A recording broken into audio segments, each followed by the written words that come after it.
I was reading a Bible text in First Kings 19, and it's about when Elijah had killed the prophets of Baal.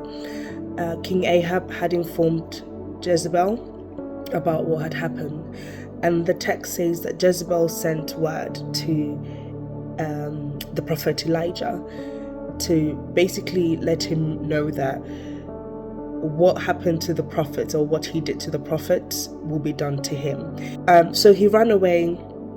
He finds a tree and he's telling God he's had enough. He wants to exit the earth. It's enough. It's too much. Everyone has been killed. It's just him. An angel comes to him to feed him twice, and for the journey that's ahead is great. All of that. He goes 40 days, 40 nights, and he finds himself in these mountains. And so God asks him again. So when God asked him previously, what was he doing here? And then when he finds himself in the mountain, God asks him again, what are you doing here, Elijah? And so he says the same thing. Everybody's, he's the only one that's left, basically. And so God tells him to stand at the entrance, I believe, of the mountain. So he passes, and there are three.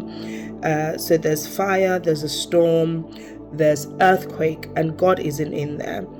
And then after the fire, there's a still small voice.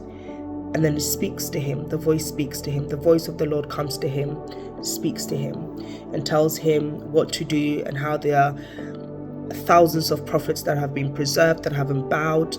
And he said a lot to me, that to be able to hear when in stillness, being able to listen. I think when there's chaos, when there's a fire, earthquake, a storm, whoever that would be speaking has to shout, would have to, project their voices for you to hear. And because there's too much going on.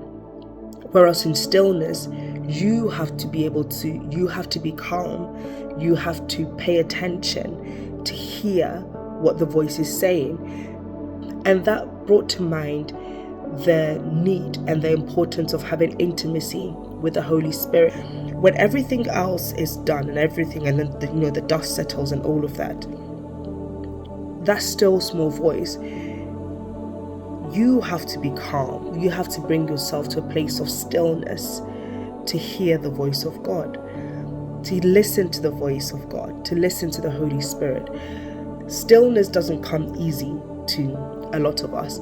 Being able to calm yourself down, sit still. For example, when everything around you seems to be falling apart, it almost feels like you're being useless. It almost feels like you are not in control of what is happening. And in that chaos, when God is telling you to be still, it almost seems like that's not what you're supposed to do.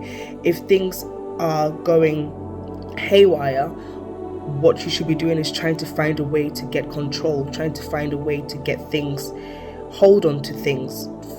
Something needs to be done. That is our natural instinct, almost like a flight or fight, position that we find ourselves in.